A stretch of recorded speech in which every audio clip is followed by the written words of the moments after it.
I'm here with the infamous Kent Cutter, owner of the salon.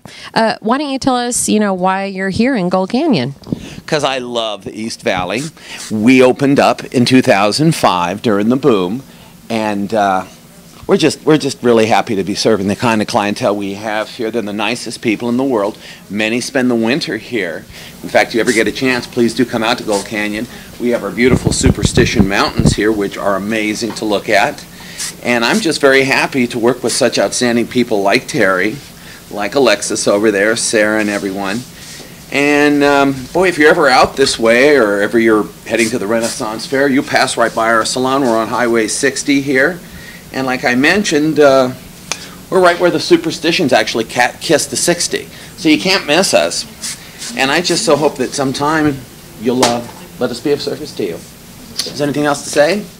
Well, I would have to say that Kent is a personality at the salon, and so you can't miss that experience. You can't. Doesn't Ava look hot? Yay! Yeah! That was awesome.